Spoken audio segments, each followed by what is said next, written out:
Está começando o programa Brasil em Debate, que é transmitido pela TV Câmara e a Rádio Câmara. Está em discussão na Comissão de Seguridade Social e Família a Lei Geral de Responsabilidade Sanitária de Agentes Públicos. Essa proposta prevê punições para os gestores que descumprirem as regras sobre melhorias da eficiência dos serviços de saúde, até por improbidade administrativa. Para debater o assunto, convidamos os deputados Rogério Carvalho, do PT de Sergipe, e Marcos Pestana, do PSDB de Minas Gerais. Deputado Rogério Carvalho, como é que o senhor vê essa severidade prometida pela lei? Bom, a questão é fundamental. O Brasil e a população brasileira clama por melhoria no serviço de saúde. Todas as pesquisas de opinião mostram que a saúde é a maior preocupação do brasileiro e nós precisamos ter um elemento que diga qual é a responsabilidade de cada agente público. Por isso que nós estamos trabalhando o conceito de responsabilidade sanitária como elemento que vai definir o que cada município, cada estado tem de compromisso com a sociedade. E, a partir daí, os agentes que não cumprirem essa responsabilidade poderem responder civil e criminalmente quando couber, né, esse tipo de responsabilização. Agora, deputado, o senhor sabe que o sistema de saúde pública no Brasil é um caos. Até porque as liberações de recursos são sempre muito atrasadas. Então, o sistema é precário. Será que os agentes públicos também não sofrem os efeitos dessa precariedade do sistema? Olha, o Brasil avançou muito. Eu não tenho propriamente essa visão caótica do sistema público de saúde. Existem belas experiências. O Rogério foi secretário de Sergipe, eu fui 7 anos secretário em Minas Gerais. Existem belas experiências de organização do SUS. A saúde hoje é muito melhor que 20 anos atrás, quando foi fundado o SUS. É preciso ter noção dos avanços, porque senão até nossa autoestima fica baixa e a gente não consegue enxergar com esperança, com convicção o futuro. Há um elenco de direitos previstos de cidadania, corretos, que a Constituinte previu. Existem direitos amplos de um acesso universal integral de qualidade. Todos os brasileiros têm direito à saúde, da vacina ao transplante, da aspirina à neurocirurgia, isso como direito constitucional. E essa é a inspiração do substitutivo do Rogério, há um clamor por se definir responsabilidades. Você tem vários atores dentro do SUS. Tem os profissionais de saúde, os médicos, os enfermeiros, os dentistas, os fisioterapeutas.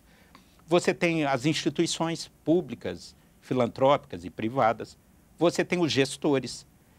Você tem uma cooperação entre municípios, estados e governo federal. Mas há, às vezes, uma bola dividida. O que se clama é por definir claramente responsabilidades. Há um exemplo clássico, uns anos atrás, a TV refletiu isso, morreram crianças numa maternidade que não era preparada para o alto risco, para partos de alto risco, no sul do Pará. Mas a mãe não tinha feito nenhum pré-natal. Nenhum exame pré-natal. Nenhum. Então não se diagnosticou que era um parto de alto risco. Porque se diagnosticasse precocemente, fizesse o acompanhamento, ela seria mandada para uma maternidade de alto risco. Aí pergunta assim, de quem que é a culpa? É do hospital que não está equipado? É do gestor que o sistema de regulação errou? É da atenção primária que não fez? É da família que não procurou para fazer? Então, assim, é um assunto muito complexo. Eu acho que temos que ter responsabilidade, mas uma coisa, Tarcísio, você tem razão. Nós não operamos no mundo da abundância. Eu tenho muito receio, se fosse um país de primeiro mundo, rico, mas nós, gestores, nós temos R$750 por habitante ano para fazer tudo para todo mundo com qualidade. O Rogério até introduz um conceito interessante que nós precisamos definir qual é esse padrão de integralidade, ou seja, o que nós vamos oferecer dentro da realidade brasileira que sejam as reais necessidades da população. Mas há há outros atores, o Poder Judiciário, o Ministério Público. E eu tenho um receio seguinte, de penalizar só o gestor. Já é muito difícil.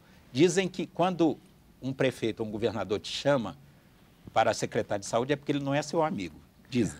Então, assim, já está muito difícil conseguir secretário municipal de saúde e secretário estadual. Porque a penalização é porque o dinheiro é muito mais curto que as necessidades. Aí você leva processo nas costas, ação civil pública e tal. Eu tenho muito medo, porque a responsabilidade é do prefeito, do governador, da presidente da República, é do Congresso, é da sociedade. Nós temos que discutir, nós tivemos uma audiência pública ontem, foram convidados os secretários municipais, secretários estaduais, o Conselho Nacional de Saúde, e vamos amadurecer aí o melhor caminho para que a gente tenha os direitos de cidadania assegurados, mas dentro de uma realidade brasileira muito concreta, que é de extrema escassez de recursos. Agora, deputado Rogério Carvalho, essa exigência faz a gente pensar no problema da disponibilidade de recursos.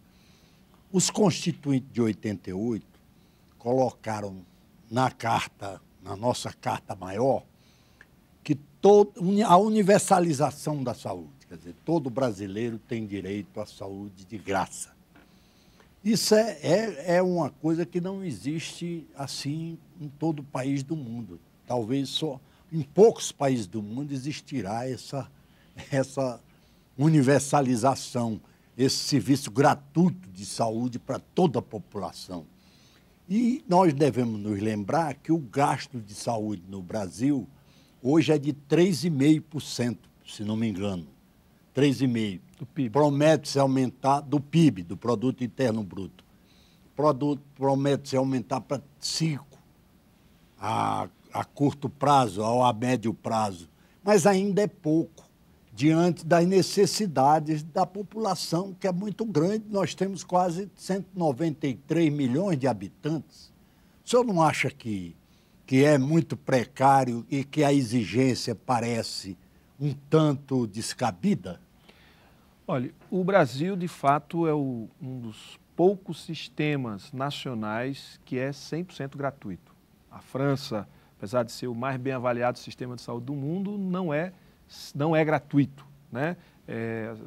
Parte dos cidadãos franceses tem que pagar um pedaço dos tratamentos que fazem na Finlândia, na Dinamarca, países que teriam condição de custear tudo e não custeiam 100% do gasto com saúde. Isso é um problema.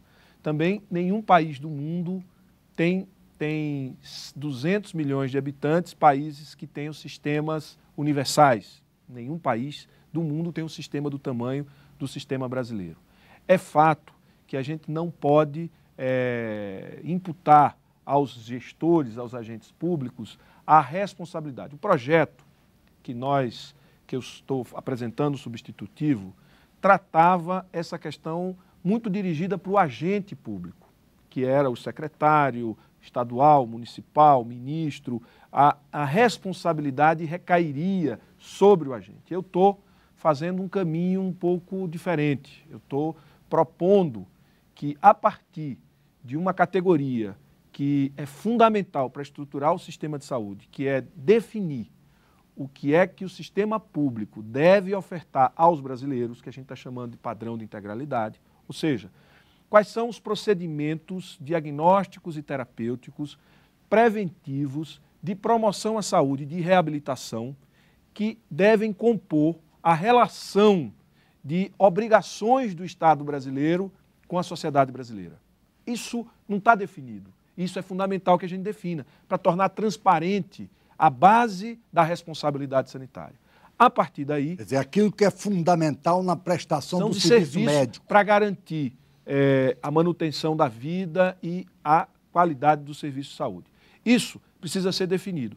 A partir daí, nós poderemos dizer, considerando o que tem em cada região de capacidade de produção, porque eu não posso exigir de uma prefeitura que tem só uma rede de atenção primária, né, e numa região onde essa prefeitura está, uma determinada capacidade instalada, que aquele gestor, que aquele secretário seja obrigado a dar o que ele não pode produzir ali e que ele não tem recursos para produzir. Então, a ideia é que a gente faça uma reorganização sistêmica inteira, essa lei aponta uma concepção de sistema de saúde, na qual a responsabilidade de cada ente federado, ou seja, de cada município, de cada estado, ficará explícita, fruto de um debate e de um consenso. Ou seja, ele não pode, como gestor, fazer mais do que as condições objetivas. Agora,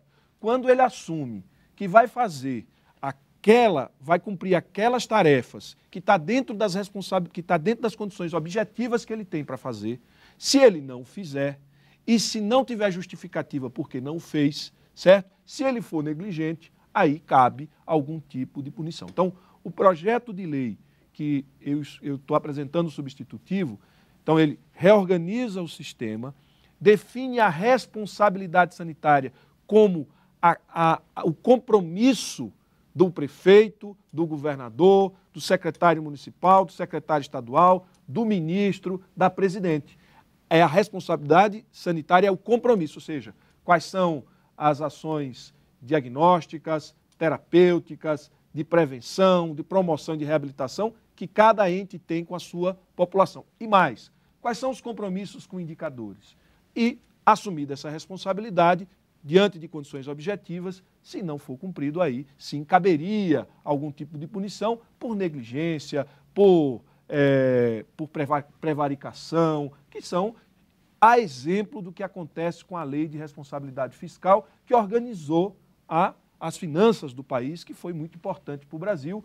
Aí nós estamos apontando nessa mesma direção a responsabilidade sanitária. Vamos aqui para uma pergunta de um telespectador.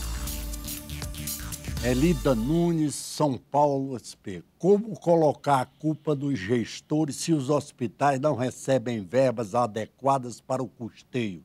Elida Nunes, São Paulo. Para o deputado Marcos Pestana. Nós vivemos, o SUS, uma combinação explosiva. Nós temos direitos amplos, recursos escassos e custos crescentes.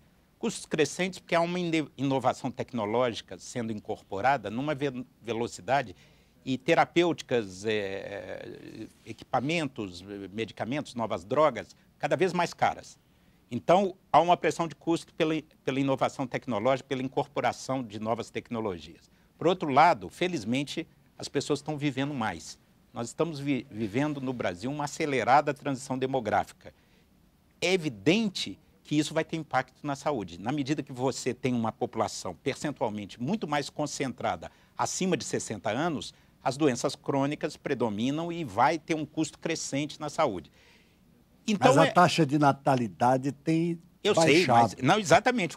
Aquela famosa pirâmide que a gente estudava no primário, que o Brasil era uma pirâmide, vai virar um retângulo e depois uma pirâmide invertida.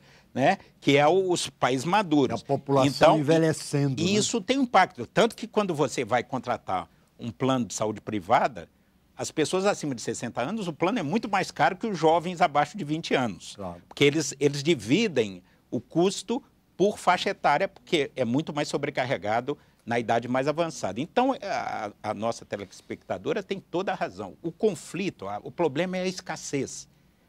E aí, nós temos um problema de natureza legal institucional e um problema de cooperação intermunicipal. Eu não sou médico, eu sou economista. Fui 7 anos secretário de saúde. Foi uma experiência a mais rica da minha vida. O sistema de saúde, com todos os problemas, e eu volto a falar, a imprensa gosta muito de associar causa ao SUS. Quase que imediato isso vem, e não é caótico. Nós temos experiências negativas, e muito em função do Rio de Janeiro, que custou a se estruturar, como lá é uma caixa de ressonância, e São Paulo também, onde está a mídia brasileira. Nas grandes cidades, nas duas grandes cidades, mas que há especificidades históricas que as cidades, as grandes capitais, se estruturaram mal. Tem experiências em Sergipe e Minas Gerais que são completamente diferenciadas, ainda que tenha dificuldades gerais do sistema. Então, o que acontece? Nós temos uma integração interfederativa que nenhum sistema tem, nem segurança pública, nem educação. Todo mês a gente reúne as bipartites, que são os municípios e os estados, e todo mês a gente vinha a Brasília conversar com o Ministério, os municípios também, e tirava decisões. nós temos resoluções, portarias ministeriais que são frutos de um consenso. Nenhum sistema faz isso. E os recursos são liberados muito mais rapidamente, porque nós temos um ovo de Colombo da reforma do Estado, que é a transferência fundo a fundo, que nenhum outro sistema de segurança não vai para frente, porque não tem transferência fundo a fundo.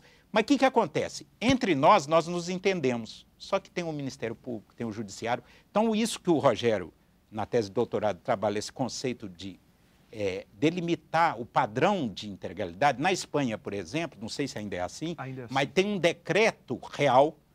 O rei, Juan Carlos, publica de 2 em 2 anos a relação dos serviços. É um sistema de acesso universal, mas tem esse decreto real que legitima o que vai oferecer ou não. No Canadá, por exemplo, o sistema é público para todos, para ricos e pobres, e o sistema complementar é complementar mesmo. Então, por exemplo, quando eu fui lá, o que eu entendi é que, por exemplo, a oftalmologia, eles garantem as crianças até os 12, 14 anos. Depois, a pessoa tem que fazer um seguro. No medicamento, tem um critério de renda, alguns têm acesso gratuito, outros têm que fazer um seguro para despesas de medicamento. Então, o jogo é mais claro. Aqui no Brasil, nós precisaríamos resolver o problema. Não adianta ser uma resolução da tripartite. Tem que ter status legal. O padrão de integralidade provavelmente vai ter que ser deliberado pelo Congresso Nacional, vai ter que ser para o Judiciário, o Ministério Público e a Defensoria Pública incorporarem aquilo como uma informação institucionalizada válida. Porque senão eles acham que o gestor está querendo fazer economia ou negar acesso. Então não pode ter dubiedade. Então o marco legal é fundamental. Isso que o deputado Pestana traz, por exemplo, na França, quem ganha até 700 euros tem 100% de gratuidade. Quem ganha acima disso paga 12% ou 13% de qualquer procedimento que fizer. Complementar, né? Complementar. Aí tem um seguro que cobre isso. O seguro é para cobrir essa parte que o Estado não cobre. Privada, né? O sistema espanhol é o único que não tem coparticipação.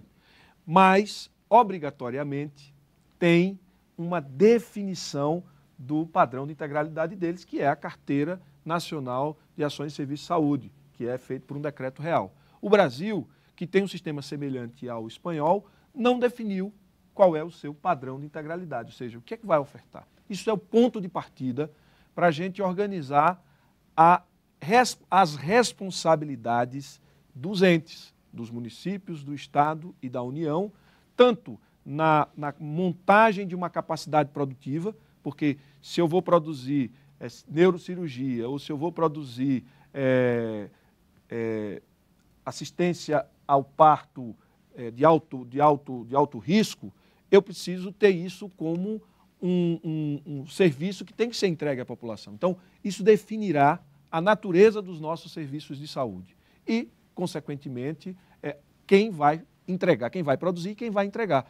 E, a partir daí, a gente estabelece a responsabilidade. Então, o gestor ele não vai ficar submetido ao poder discricionário da autoridade judicial ou judiciária ou da auditoria para ser imputada a ele uma irresponsabilidade. Vai ter que ser analisada a responsabilidade dele a partir do que tá acertado, que ele tem que cumprir, quais são os compromissos que ele tem que cumprir e se ele não cumprir... Agora, é importante para quem é leigo entender a organização do sistema. Nós temos uma jabuticaba, o senhor deve ter conhecido o grande jornalista Márcio Moreira Alves, que usava muito essa coisa que, exceto jabuticaba... pessoalmente.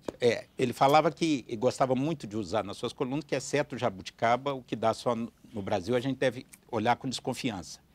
E nós inventamos uma boa jabuticaba, em certa medida, que é a municipalização. Nós radicalizamos. O sistema do INAMPS pré-constituinte era totalmente centralizado em Brasília. Era de cima para baixo, um sistema com desenho autoritário. Federal. Aqui, e que era 80% do investimento era o governo federal, na era pré-SUS. Aí radicalizamos a municipalização, que era uma contraface da redemocratização do país. Contra o autoritarismo e a centralização, a descentralização e o controle social lá na ponta. Acontece o seguinte, aí a jabuticaba tem o lado bom, que é o controle social, é o acompanhamento de perto da população, do usuário, ficar ali em cima. Né? Só que o seguinte, é o único país no mundo que se organiza assim. Os sistemas de saúde são regionais. Na Itália, por exemplo, o governo central tem metas sanitárias que ele controla, ele descentraliza recursos com critério de equidade social. Então, a região de Milão, a Lombardia, ganha menos proporcionalmente do que o sul, a Sicília, que é mais pobre. E aí tem metas, macrometas, mas a organização do sistema e a execução é da região. A Lombardia, a Toscana, a Emília-Romana, a Sicília, o governo regional. Por que isso? Grande parte dos 5.500 municípios não tem mais que, no Brasil, não tem mais que 10 mil habitantes. Uma rede de saúde, para você garantir a integralidade, por exemplo, Programa Saúde da Família, tem que estar presente em cada vila, em cada bairro, independente do tamanho do município. Vigilância em saúde, combate à dengue, vacinação, tem que estar em qualquer bairro, independente se é um município de 10 mil habitantes ou uma capital com 1 milhão, 2 milhões, 3 milhões, 20 milhões de habitantes. Agora, uma rede, por exemplo, de assistência ao câncer, um centro de alta complexidade, é 1 para 600 mil habitantes. Então, o pequeno município, ele depende do município médio e depende do município grande. Tem que ter um pacto. E na responsabilização, isso é uma bola dividida. Eu, quando entrei na Secretaria de Minas, a briga entre os grandes municípios e os pequenos municípios era quase inabitável o auditório onde se reuniam.